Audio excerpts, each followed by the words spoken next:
Looking for a way to unlock the full potential of your digital dentistry workflow? I'm Elise Hifko, Associate Manager of Digital Services with Ivoclar. I'm excited to introduce you to CAM Academy, Ivoclar's new in-person training experience designed specifically for dental technicians. This hands-on course explores the full potential of programmable CAM software, helping you take your digital workflow to the next level. Learn directly from Ivoclar experts, refine your skills, and bring new precision and efficiency to your lab. CAM Academy is more than a course. It's your next step in digital excellence. To reserve your spot, visit the Ivoclar Academy website or contact your local Ivoclar sales representative today.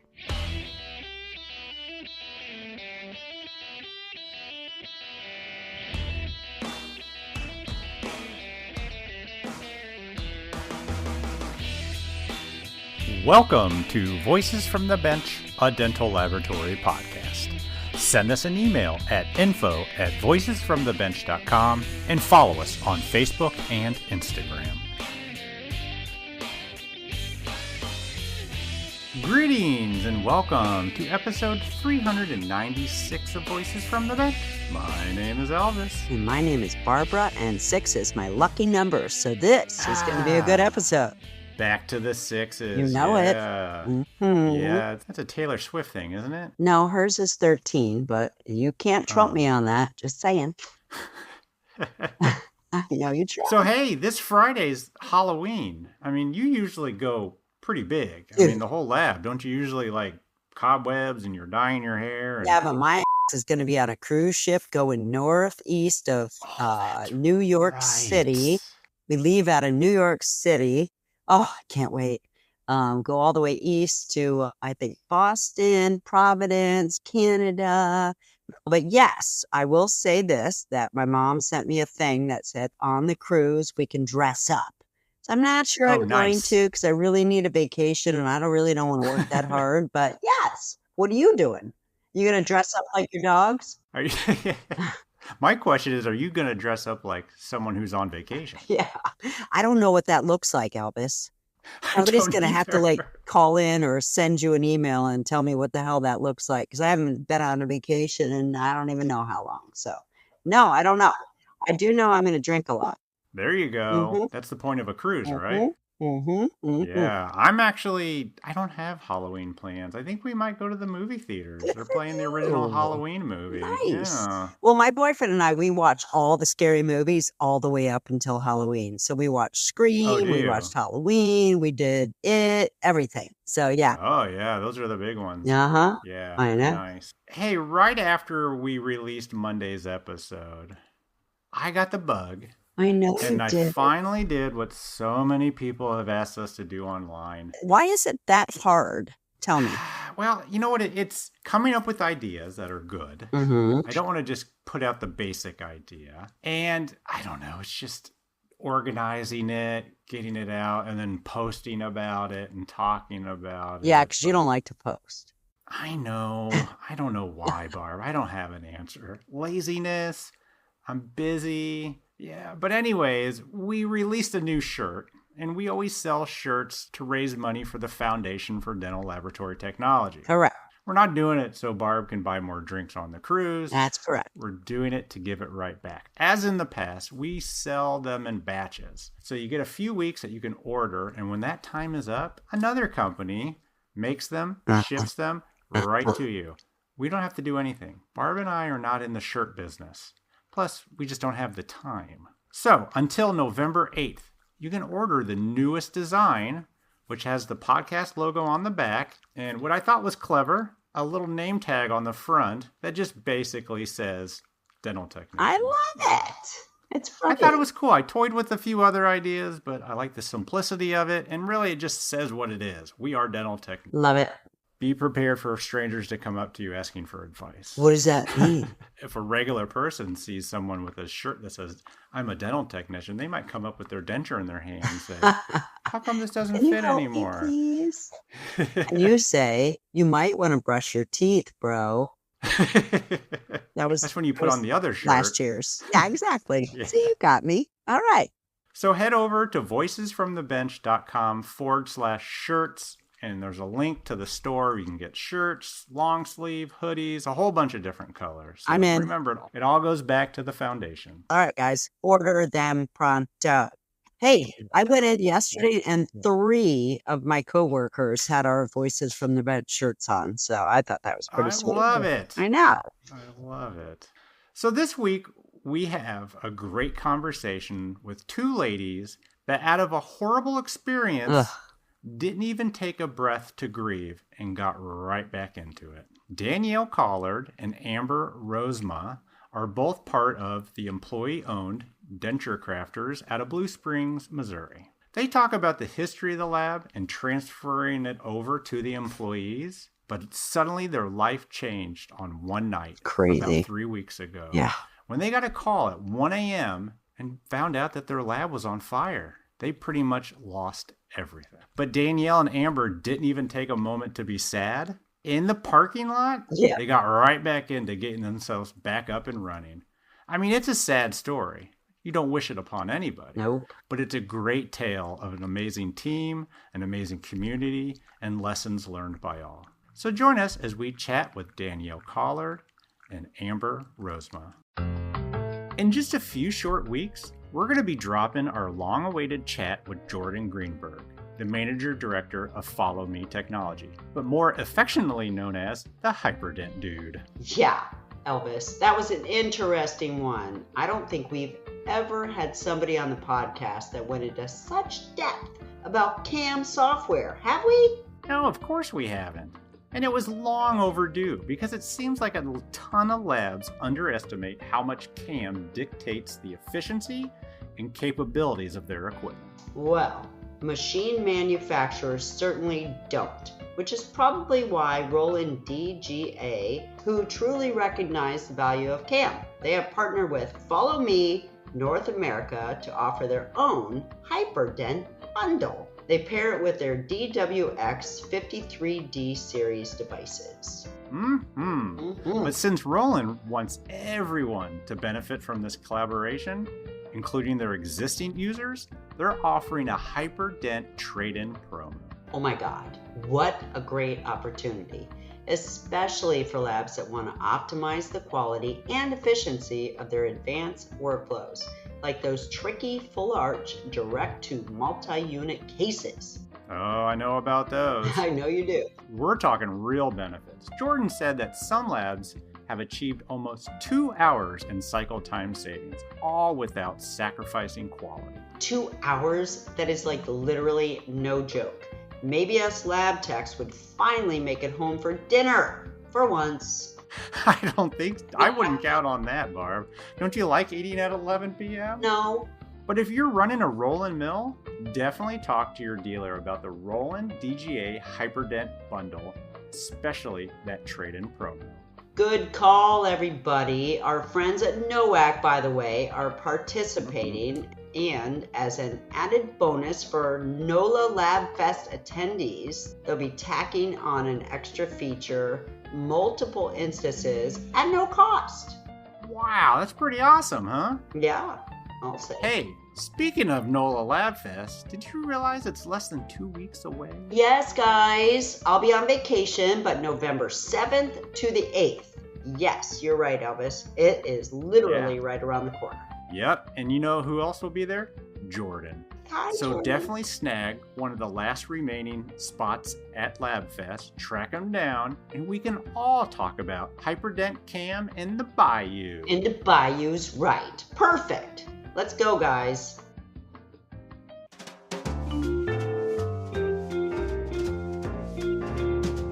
Voices from the Bench. The interview. All right, I'm back. Oh, you actually left the room. Okay, sorry, didn't even Went know. to use the restroom. All right, How I'm dare ready. you. All right. Wash your hands. Yep, Awesome. of course. Always. Barb and I have two ladies on today that we kind of found out about you in an unfortunate situation. But we figured it was a good chance to get to know you, hear the story, find out what happened, and seeing how we can help. So let's welcome from Denture Crafters, we have Danielle Collard and Amber Rosema. How are you? Hi. Good. We're great. How are you? Doing good. Very good. I looked at your website and it says this lab's been around since 1996. So, did you start the lab? So we did not. We actually, there was a husband-wife, Mike. Who's this? Sorry, is this Danielle? It is. Okay, Danielle. Okay, sorry. Start again. I'm sorry. That's okay. So Mike and Donna actually were the ones who started Denture Crafters, and they ran it for, oh goodness, almost 25 years, I would say. And in 2023, they actually decided to retire. So they found a company who purchases small businesses and makes them employee-owned businesses. And that's how we were able to inherit Denture Crafters. The great news is we were able to keep all of our techs. We were able to keep all of our employees. So literally our techs have been here for 16 years on. Like we have very experienced techs who worked with and under Mike and was trained by him. It's just now we all have a little piece of ownership within Denture Crafters instead of Mike and Donna. What do you mean by they found the company that you were able to find? I don't understand. Yeah, so they were searching for solutions to sell the lab, and they ran across a company named Team Shares. And what Team Shares does is it buys all different variety of small businesses and purchases the company from the individuals who are looking to retire and transitions the business into employee ownership. So essentially we have different types of stocks and things like that. And every year the employees own more of the business, whereas Team Shares steps away and steps aside once we get everything under control. It's wonderful. So it's kind of like a rent-to-own house. That makes Essentially, sense. yeah. So were you that's guys exactly already, what it is. Yes, all right. I was thinking you guys found them somehow, so it didn't make sense. So you were already working there? Yep. Myself, I came with Team Shares, but all of our other employees were already employees of Mike and Donna's.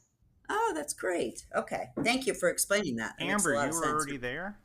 Yeah, I've been with Denture Crafters for 10 years, and Mike actually trained me as a technician.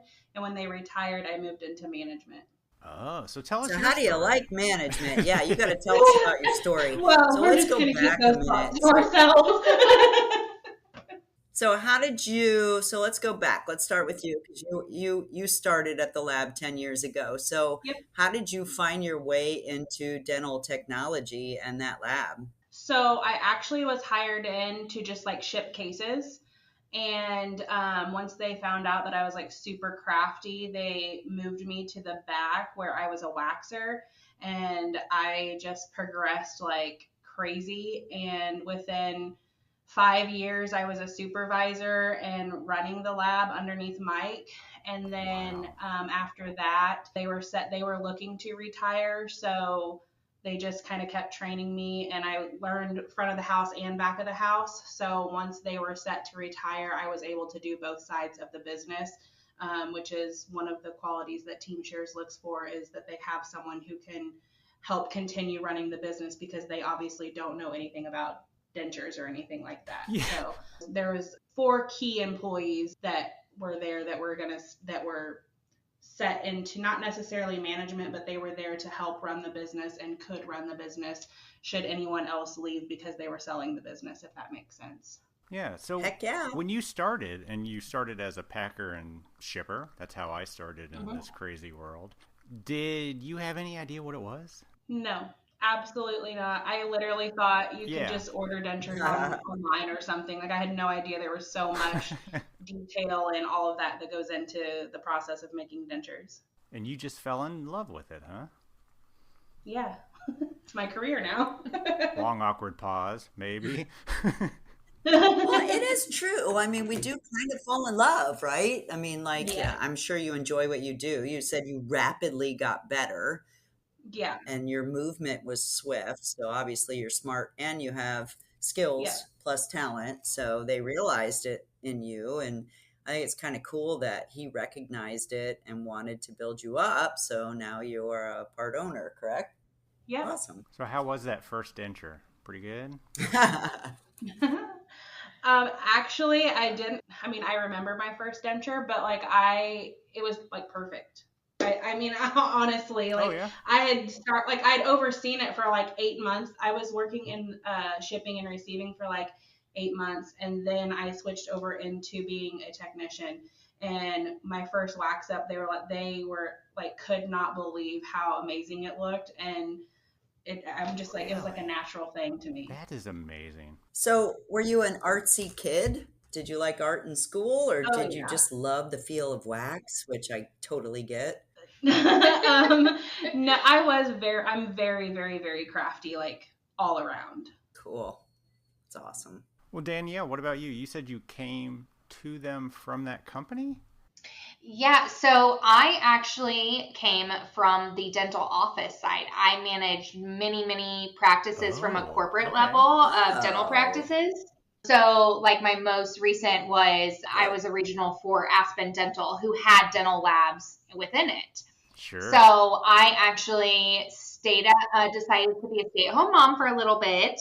And then when I came back and saw this opportunity to run the dental lab, I already had experience with I believe it was like 12 or 13 years that I managed. So I already had experience in all of that. So I just kind of left the dental office side and joined the dental lab side. And this was the cooler side.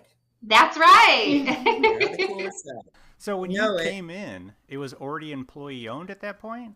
Yeah. Yep. So we became employee owned April of 2023.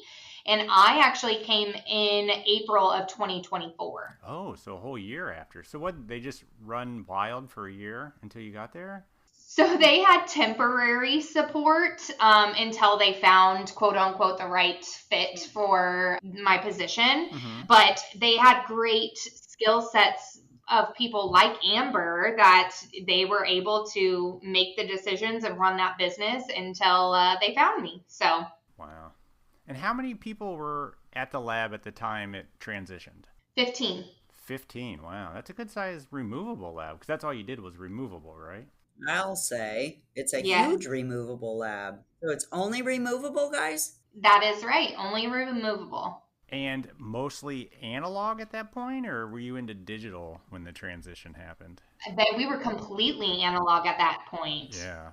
So I'm assuming you guys had a big hand to move into digital. Are you still like half and half, or you kind of moved to digital? No, we're half and half. We have a lot of old school doctors who just want to stick with analog. And to be honest with you, even some of our processes we just find are better sometimes on an analog side, that we haven't found the right material or things that we're happy with. And we don't want to send anything out that we're not happy with. So honestly, we are truly analog and digital mix. We started digital actually January of this year. Oh, really? Wow. Oh, good for you guys. Well, I'll be honest. Elvis and I talk to a lot of people, and we still hear the same thing.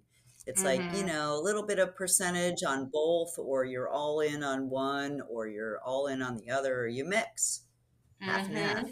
Yeah, I truly feel like that's the best mixture, just because if you shut off one valve, then all your analog doctors, you're not going to have, be able to take their cases. So then you're turning people away. Or same thing with, turning off digital, where we all know that that's where the world is going towards. So it's just, we found that it is really good to have both a mixture of the two. So who learned the digital side? If you had 15 analog technicians, who took it on?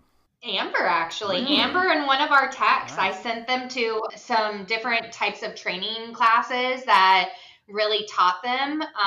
We outsourced models for a really long time. And then we slowly integrated, we started doing models, I think in December, trying to get our feet wet of understanding the product. And then after those courses were complete, we went ahead and did everything. Jumped feet first. Yep, jumped literally. Even our rep was like, we have never had someone who just jumps in as much as you guys just did. Nice. But we were ready.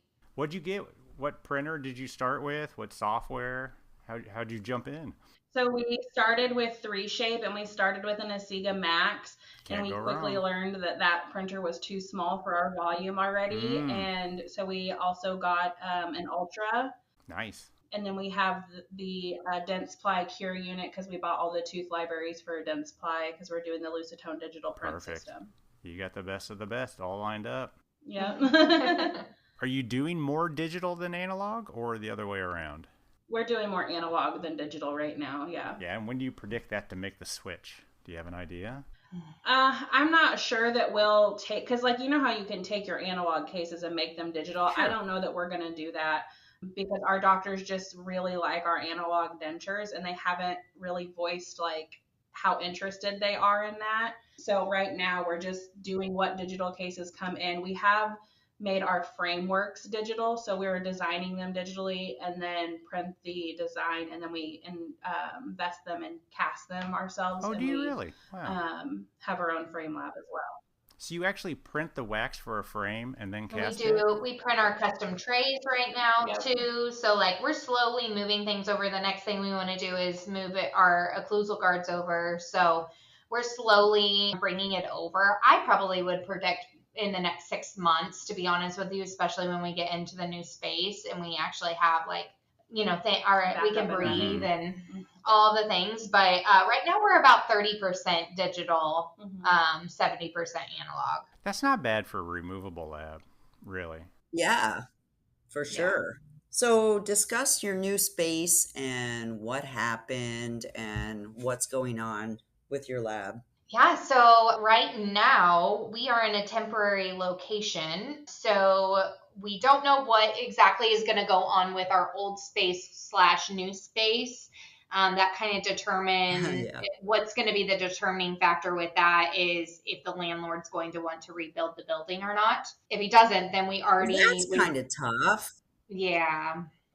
Yeah, so we're kind of in limbo, but we are not the type of people who just sit around and wait. So we are viewing a new space on Monday just so that we can have something on our back burner. Yeah. But currently, I keep preaching to everyone like how important it is for relationships, especially like our competitors, because we have a lab that have an amazing relationship with, and we called them that morning and they arms open said, come on, we'll share our space with you. So we're actually sharing a space with another lab. That's awesome. That is absolutely amazing. Oh, I heard that Drake did that too when that lab got annihilated in North Carolina and they opened up their lab and let them come in. That's pretty awesome. Yep. Well, I'm glad you're on the podcast because you should acknowledge who is that lab. Myron's Dental Lab. That's great. That's pretty cool. Good for you guys. Yeah, we literally would not be able to be up and running a week and a half later if it was not for them. Like, we are beyond grateful. Yeah. Can you talk about what happened exactly? Do you even know? So there's an investigation going on right now. So like we're not 100% sure. There's a couple key factors. One, the building we moved into was in 2009. So the walls and everything were up and running. So there wasn't any type of like inspections to make sure wiring or anything like that was done correctly. So we are looking at whether it was electric or whether the gas line didn't fully get shut off properly. Those are the two key factors. So there is an investigation going on with that, but I just can't even express enough if you have old equipment, especially since that was 2009. I mean, that's almost 20 years old It doesn't sound whatever. old. Yeah. Yep. Like you gotta start going more electric and like doing safety measures and things because you never know what's going to happen. So what was that like? Like what day was that on? Wednesday, Thursday, Friday? Like, do you get a call and all of a sudden you realize everything's on fire? Yeah. So it was the 26th of September. And I got a call. So we have a security system that just has motion detection.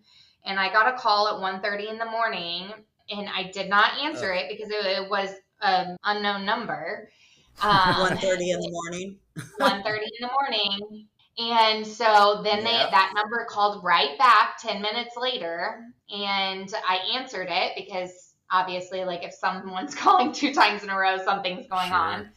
So I answered it, and they alerted me that it was our security system. They called because they thought originally it was a burglar because the motion detectors were going off. So they actually called the cops for a burglary.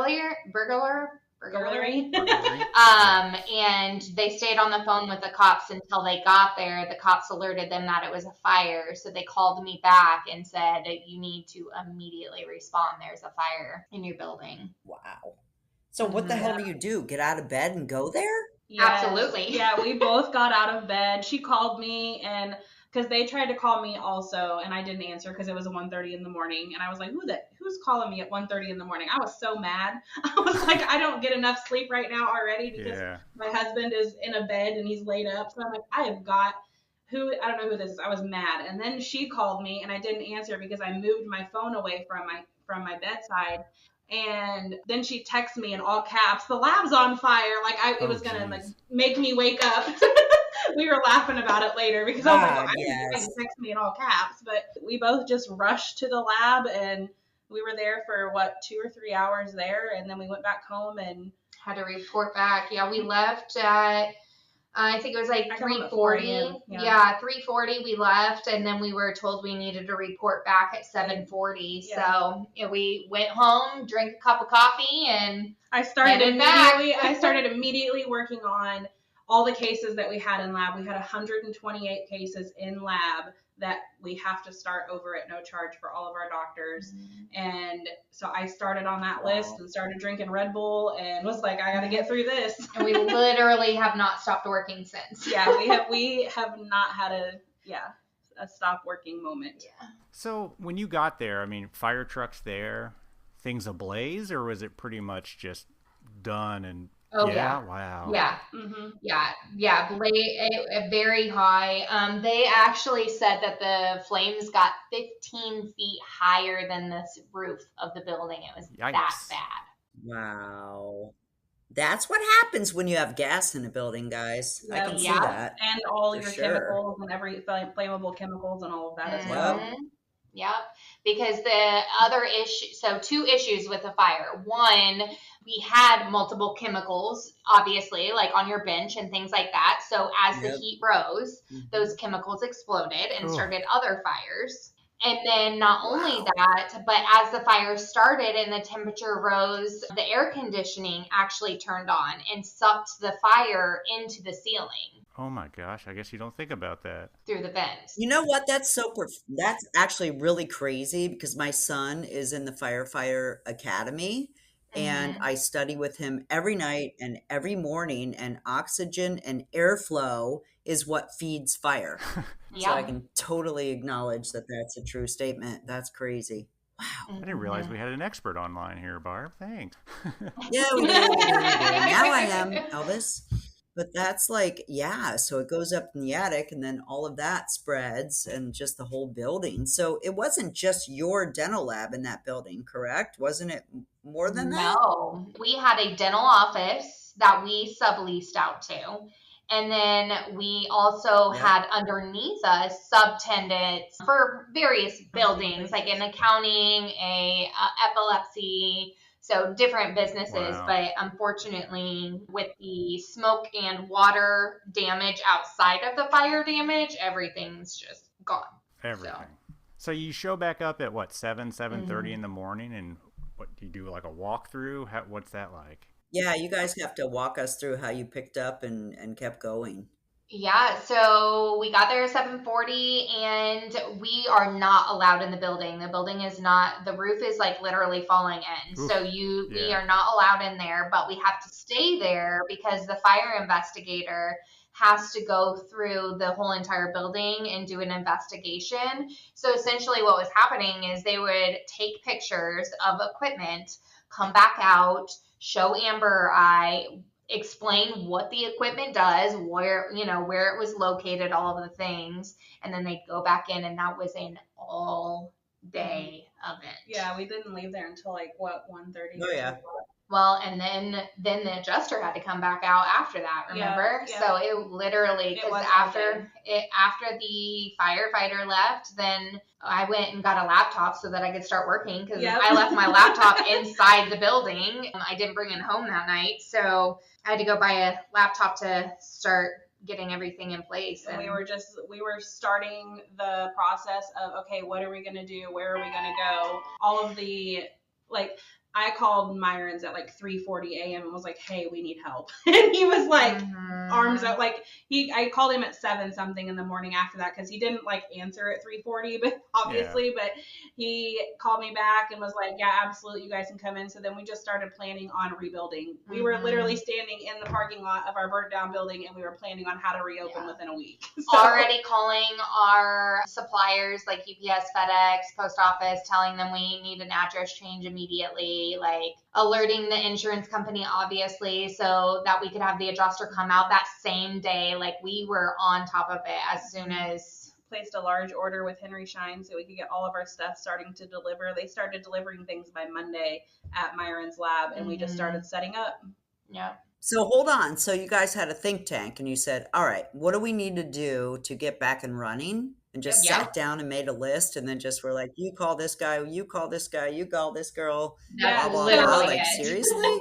Yeah, Danielle and I make a fantastic team, because this is how I explain it to everyone, because she was all like admin, taking care of the fire, taking care of like our accounts and stuff like that. And I'm like, okay, how do I rebuild a lab? And I start going, and I'm like, okay, I need this, I need all these things. So like, we just took off running in separate directions and just started tackling everything. We literally have a combined to-do list, and we just mark stuff off when we're done with it. Because there's a lot. But how did you know, like, what cases you lost and what clients you had to get in touch with? And, like, how did the clients react to, obviously, everybody should be very understanding, but... Well, we actually have a really, really good lab management system called Great Labs. So it's all cloud-based. So I was able to log in as soon as I got home at 4 o'clock in the morning, and I just looked at everything that was in lab, and I printed a spreadsheet of every doctor, every case, and then I had to make 37 calls to doctors and tell them, like, this is what we need to get restarted on your case. You know, it's going to be at no charge. All the things with it. We actually have only lost one doctor so far, and they were a newer account, and they needed their stuff just turned around at a really fast pace, and we knew that taking on them, which we were able to do for them, because we honestly, before the fire, had a 3 to 5 day turnaround, 5 days for frameworks. Everything else was 3 days in lab. That's pretty sweet. So we could meet that. But unfortunately, whenever you're having to have a week and a half, 2 week break until things get in, that just, for that high volume lab or office, it just didn't work for them. So I did try to reach out to them last night. So fingers crossed I can convince them to come back. But honestly, a lot of our doctors are understanding. We do have a handful of doctors who, one, required a letter to their patients just essentially saying it wasn't their fault, which I understand. But unfortunately, a lot of our large client offices are, looking for compensation of chair time and things like that, because they now have to go through multiple stages and all of the things. And although we are doing it at no charge, that's also, they have to eat some of that too. So we are looking at trying to include that in our insurance claim to try to keep those people happy. They are seriously asking for compensation for extra chair time due to your fire. Yes. I don't mean to interrupt terrible. You, Elvis, and ladies, but that's bullshit. But I mean, I guess I can see where it does, you got to bring the patient back in. You've got to restart the case from a doctor's perspective only, where it might be. But I mean, I would just explain to the patient, my dental laboratory had a fire and this is what happened. And we need to be, understanding, and let's redo. It is a lot of our bigger accounts though that had multiple cases in lab. Like we had an office who had 20 cases in lab. We had another office who had like 10, 15 cases in lab. So like those bigger accounts who have to get that many patients back in, I totally understand where they're coming from. And if we can get it included in our insurance, then it doesn't, it is what it is at this point. That's our motto right now. It is what it is. That is our motto. I will say there was one office though that even tried to take it so far of, well, now the patients have to request off work even. And I was like, I'm going to try to get you reimbursed for your chair time, and you can do what you want with that money. But I mean, how far do we go? Then we need to supply babysitters too, like that? You just have to put a stop at it. Like, we're trying to do things and make things right and be ethical. But at the same time, like, you also have to have some, compassion and sympathy of a little bit. Yeah. Thank you. Yeah. Like, we talk to a lot of people, and we haven't talked to anybody that's lab burned down to the ground. I mean, that's pretty catastrophic, to say the least. Yeah. So how did you guys merge labs? Like, how did that go? How did it go with your employees? Did they give you like a wing on their lab and you set everybody up? Like, tell me about that. Yeah, that's essentially what we did. Like, the building is big enough. They were a very, very large lab at one point in time. So this building is massive. Like, they even did training for like the local schools and things like that. Yeah. So they had the space. And so we just grabbed a wing and started setting up and doing all the things. Is a little harder just because it does add quite a bit of commute and mileage for our team members. So, we're just trying to say, come in when you can. Don't worry about traffic. Like, well, we don't want to uproot their lives too much. But unfortunately, there's a lot of hours being done right now just to even get us back on track with our typical turnaround times and things like that. So we are very, very grateful for the team that we have, because they're all feed in, like making the sacrifices they need to, all the things. What about the employees? I mean, they probably lost a lot of personal stuff they kept at the lab. I mean, I'm sure everyone's got their things on their benches. I mean, I have my whole life at my bench, pretty much. Yeah, so a lot of our technicians did have things at their bench. We lost, one of our employees lost some like artwork from her kids and stuff like that.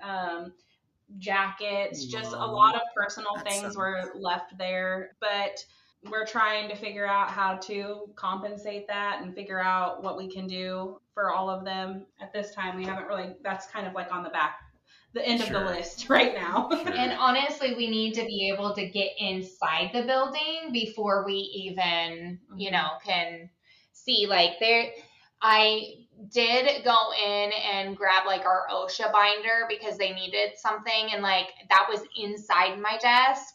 That survived? It did, but it had like the whole outside. The OSHA binder survived. Of course. Yeah. The outside was completely black, but when you opened it, like you could still visibly read it and stuff. It was just so much smoke and soot damage. So that had to save you like 5 days worth of work. Yes, seriously. I can't even. Yeah, and I'm really hoping when we get in there. I can't believe that's what survived. I'm really hoping that the MSDS binder also survived, because it was right next to the OSHA. So fingers crossed for us, guys. I'm not restarting that until I can get in that building. My fingers are crossed for you, because that's a lot of work. Like, anybody that deals with OSHA and all of the SOPs and the MSDSs, like, that's going to take you a good month to redo every day, all day. So my fingers are crossed. So when do you think you can get back in the building? Once the investigation is done, which they said could take weeks. So the roof also has to be stable and repaired for us to be able to have come and go access. Right now, there's literally signs on the doors that say, "Do not enter. This is an investigation." Yikes. Take it from me, Elvis. You cannot mess with an investigation. By all means, It's like military, man. I mean, can you look in and see what's through the windows or anything? It's all black. Like our shades are like all black and melted. So like literally there is a picture of our lights, like, the LED lights there's strings hanging off of the ceiling because of it melting. Like, it is very bad. Did any office ask you if there's a chance their model could still be in there? Did anybody ask that? Yes. Oh my gosh.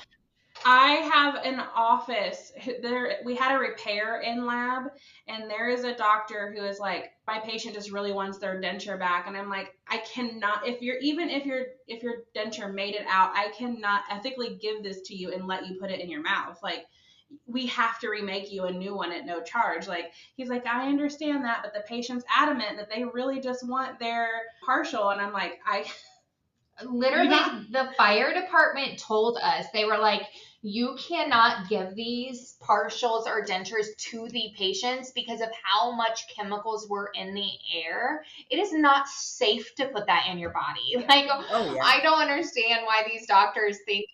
Even the doctor that we sublease out to, he was like, I just need to get my cases out of there. And I was like, you have to start over. There's nothing you can do. And he obviously is very upset about it. But I was like, I cannot ethically give those to you. Like, I would feel so bad if I knew that patients were walking around with dentures and partials that have chemicals. They're so absorbent. Like, why would you even think that's okay? It's not okay. That's unbelievable. Well, it's not. Yeah. It's very believable with some offices, actually, but still. So, first thing you did is you put in a huge order. Just get your normal stuff? I mean, did you just get, I don't know, I don't even know how you would start. Yeah. So luckily, whenever Mike retired, I took all of our dental, like everything that I order that we like, restock and everything.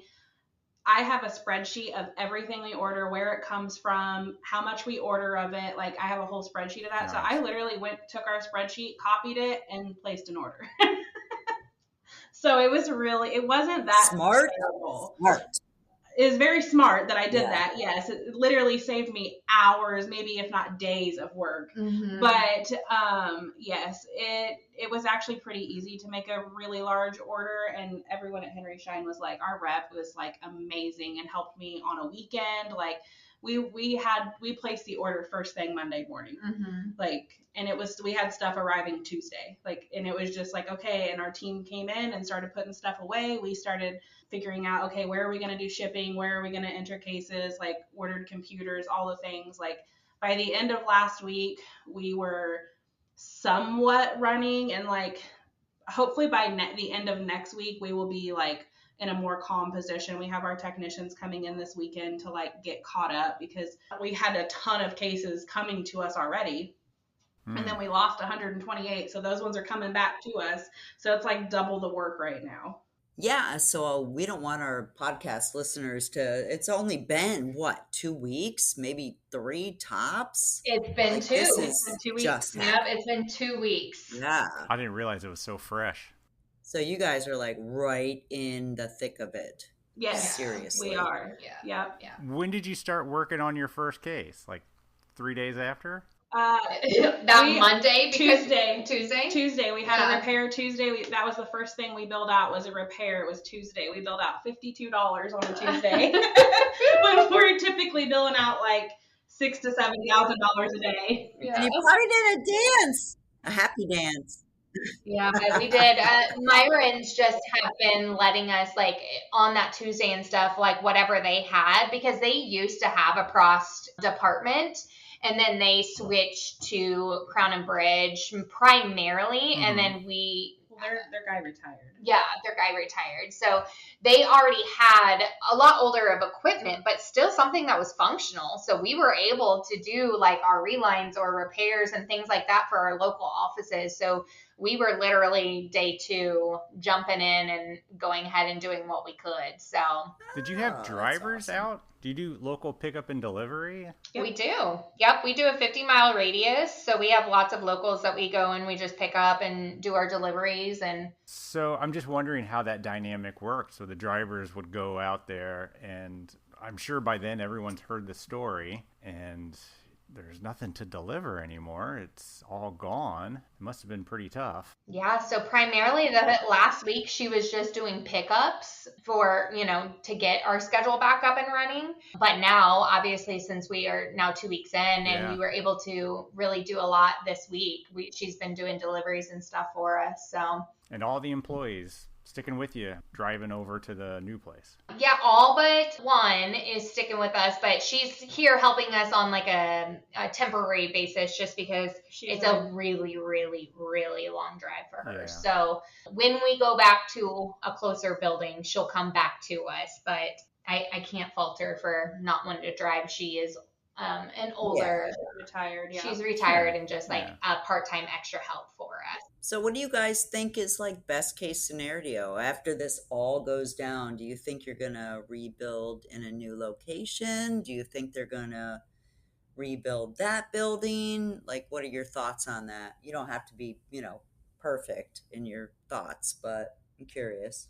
Well, we actually Amber and I are very much like already all in on this. So we already have a plan. So lease states that they have 60 days to get the building back to where it is, or we have the opportunity to cancel our lease. So there's no way that they're going to get that building back in 60 days, like 0% chance. Yeah, I would, yeah.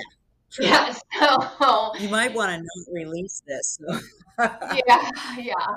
So nobody does anything that fast. Well, and not only that, but like, so for the investigation has to finish, and then the insurance companies have to talk to each other because it was a lease space, not a bought space. So there's just a lot of steps. So there's no way it's going to be back in 60 days. So we found a spot that's right down the road from us. So we're going to go see that on Monday. If we can get the lease signed and things like that, we've already got a general contractor we're talking to. They stated city and permits approvals take anywhere from 6 to 8 weeks. And then a general basic build out is about 4 weeks. So we're probably looking at like February, March timeframe that we will be back up and running in our own space. In your own facility. Yeah, wow. Gotcha. Yeah. I imagine you're probably pretty excited to start over in a new place. You can build it out however you want. This is probably the fastest rebuild in history. Yeah.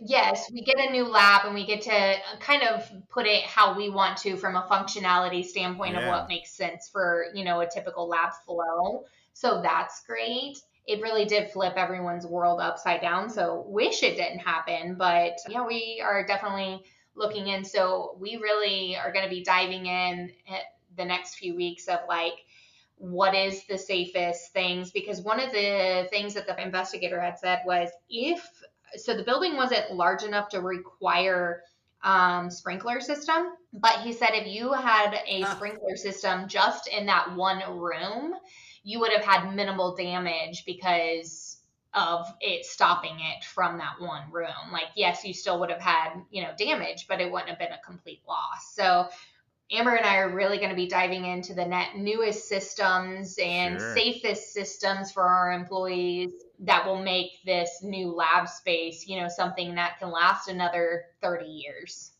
or more. Yeah. So they know what room it started in? Yes, it started in the boil out room. Oh. Yeah, imagine that.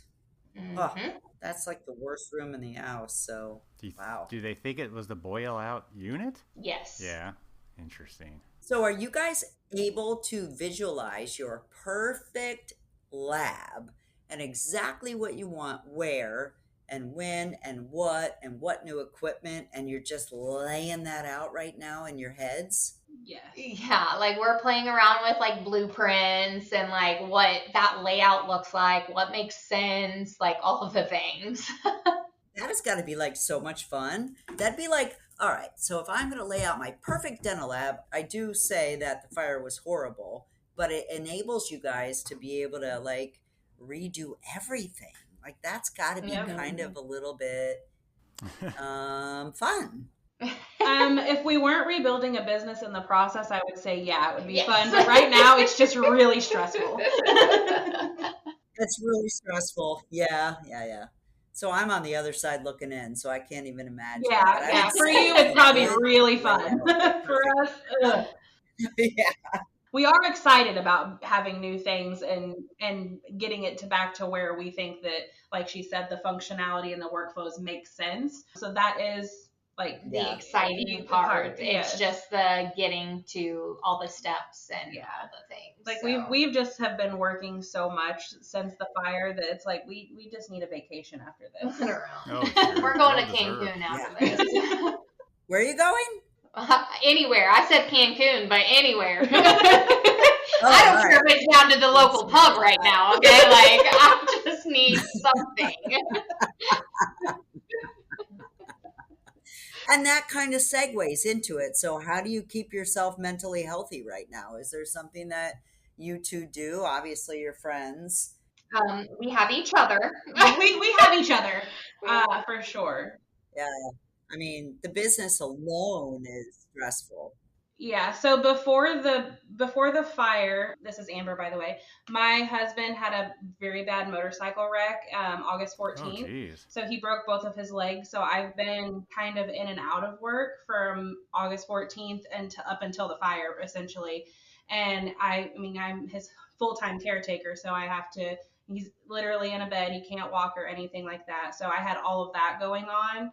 And then the fire happened, and I'm like, oh my gosh, I can't take any more right now. Like, so we have each other. We have each other. I will say that we are trying to push each other to prioritize Yeah. mental health. Like Seriously. I did, our Team Shares company actually like jumped in, and they are helping take a load off of like things that they can do to try to help us. I scheduled an appointment with a counselor just to like try to help because it is a lot. Yeah. We get home, we make dinner for our children, and then we get right back on to our laptops and finish work. So, Well, I mean, that was a really sincere question because when I was in Germany and I talked to Jade Connors, we were talking about how to balance mental health. And that's just being a technician. Like Yeah. you guys have like, 150% over just doing your job. And I think it's a very pertinent point to realize that we have to keep ourselves mentally healthy. And so that's why I asked that question. It was sincere. yeah, we definitely are like pushing each other for that, like for what, appointments with mental health and, whether it's getting on temporary anxiety type of things, whatever we can, because we are definitely feeling it. So, Yeah, and you just have to keep talking to each other and keep balancing each other and make sure you're checking in with each other and be like, hey, how you doing today? Like, I Yeah. don't feel real good. I'm like effing crazy right now. So I think just We're from gonna me be to vocal you about guys, it. just listening to you, you're both obviously heroes. I mean, you've been amazing, but I think you also have to acknowledge that you have been badass and you have a lot on your plate and, how do you kind of balance it? So good for you. Just keep Yeah. each other in check. Keep talking to each other. Therapy's great, but yeah, it's a big No. deal. Sorry, Elvis, but you know everything I've been through, so it kind of just knocks a little bit of my mental health. No, I think it's amazing thinking. how Sorry. quick you. Mumbling. I mean, there's time to grieve and there's time to keep things moving. And from the parking lot with the firefighters, you started moving forward, and that's amazing. Yeah. You got to do both. Well, because we have multiple people depending on us, not just our families, but like we have employees that are depend on us. They need the paychecks. They Sure. need those things. And then outside of your employees, then you have your patients and you think about them like needing something to function just to be able to eat something. So that's their livelihood. So like we didn't have a choice to sit down and, really reflect on what happened. Like we had to get in motion because many people's lives depend on us. So I know you're in the midst of. Hold on, dogs. Elvis's dogs Somebody's are giving you mowing. guys a shout out right now. Saying you're Okay, so I know you're in the midst of all the insurance thing, but looking back on it, and maybe to help other people that might go through this, did you feel like you had the right insurance? Would you have had anything different? So insurance, yes, I feel like I have the right insurance company. Insurance amount, no. So you would like raise it to like probably $1 million, correct? Yes, Or maybe absolutely. more? Because you have to consider all of the price increases that we've reflected over the years, the extra quote unquote expenses. So like the things that we had to outsource, the mileage, the doctor's payouts. Then you have to keep in mind the other third parties that were affected that are filing claims on your insurance. And then you have to factor in your complete new build out. And there is so many things that go into this that just life as we know is just so much more expensive now. And I thought that we had enough, and I'm just a little worried that we are not going to be at that enough stage. So I definitely would increase it to $1 million, 100%. Yeah. Whenever I can, that is going to happen, to be honest with you.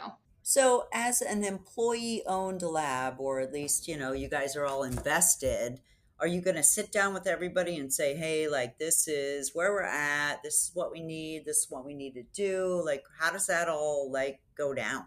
Yeah, that's essentially, so Amber and I have been taking just because we're the ones who run the business, the like initial decisions. But when it comes to like, for example, we have to do overtime this week. Like we don't have an option, but we give as an employee, we say, hey, this is our only way of, getting back to where we are.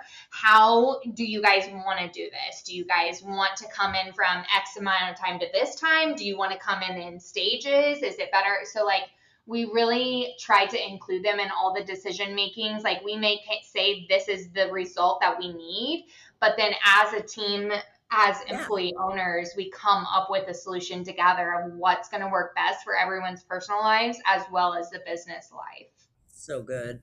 I think that's the only way, right? You have to sit down and say, what do you think? What do you think? And I'm sure everybody's like, hey, I'll come in this weekend, or I can come in really early or stay really late. And I mean, I think that's very collaborative of you guys. Yeah, we are one thing I've learned from the corporate world is there's just not enough managers or owners who really care about people's personal lives, in my opinion.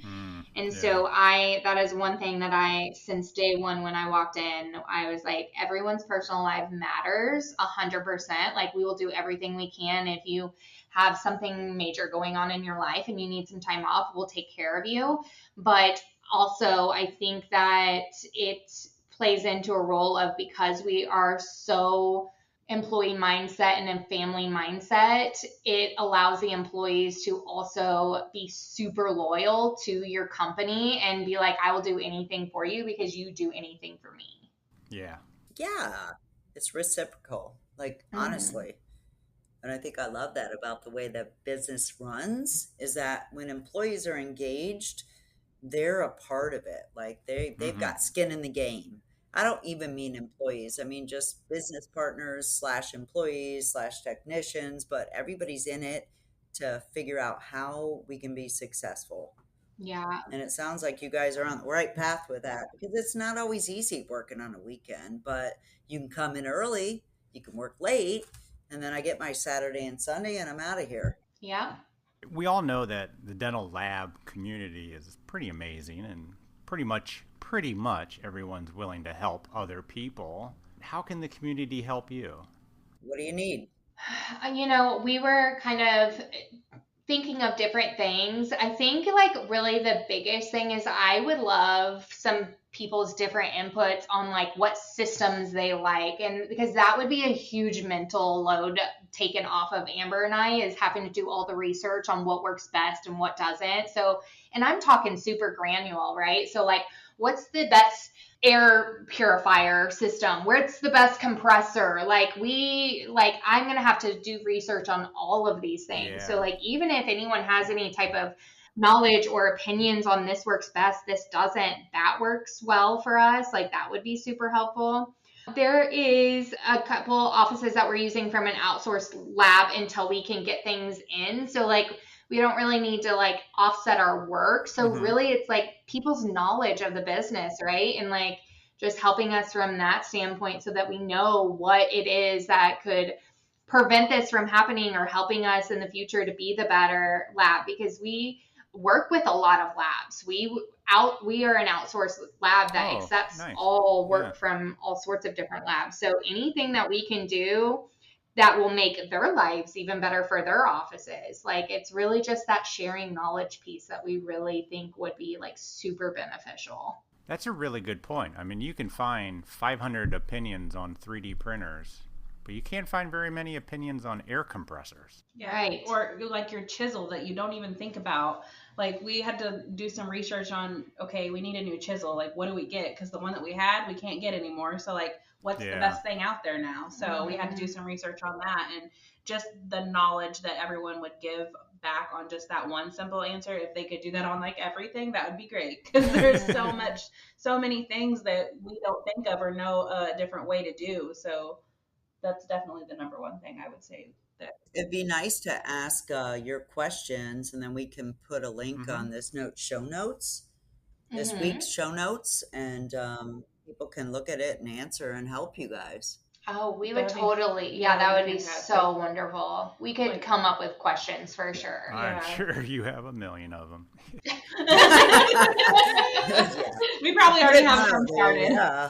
Well, Danielle, Amber, I mean, it's sad for the reasons we've got to meet you and had you on this podcast, but it really sounds like you two are the two to tackle this issue and come back even stronger. I mean, I have no doubt you're going to be even better. Big time. Thank you. Yeah, we're just hanging on, and it is what it is motto. We're just literally taking it one step at a time. But I will say, I mean, if anything, this has definitely shown that together we can do anything. So Always. Absolutely amazing. Well, I think it's kind of cool that this will launch. This podcast is like a week away, so hopefully everybody can hear it. Put your questions together, and let's all come together and help you guys. thank you so much. Because our dental lab industry is badass, so Absolutely. that will happen. Trust me. We take care of our own. Yeah, I really, really appreciate you guys allowing us the opportunity to tell our story and get it out there. Well, Danielle, Amber, thank you so much. So glad. I know you probably don't have a relaxing weekend, so just have a weekend. Sounds great. We will. Thank you so much, and good luck, and let's do a follow-up sometime. That sounds great. Yeah, good luck, you guys. Awesome. Thank you. Don't make yourself too crazy. Ask for help. We're here. All right. Yep. Thank Have you. a good one. Bye. Bye. A huge thanks to Danielle and Amber for coming on our podcast to talk about something that was still extremely fresh and actually very amazing to the both of them. It's terrible what happened to you guys in your lab, but we are incredibly impressed with your ability to just jump right back in, start making restorations again in just a few days. A big shout out to Myron's Dental Lab for opening their doors to you guys and allowing you guys to continue servicing your patients. And shame on any office that didn't give you guys any slack for getting your work back on time, which is kind of crazy. I can't even believe that clients would still be that. But yeah, whatever. I'm not going to say a bad word, but you know how I feel. So please check out this episode's show notes for a list of items that they would love to hear your opinion on. Good and bad. They're looking to rebuild, and we can help them rebuild better than before. Good luck, ladies. You guys are really, truly amazing. Absolutely. All right, everybody. That's all we got for you. And, of course, we'll talk to you next week. Bye. I'll be on the water, please. What did you I said I'll be on the water, please.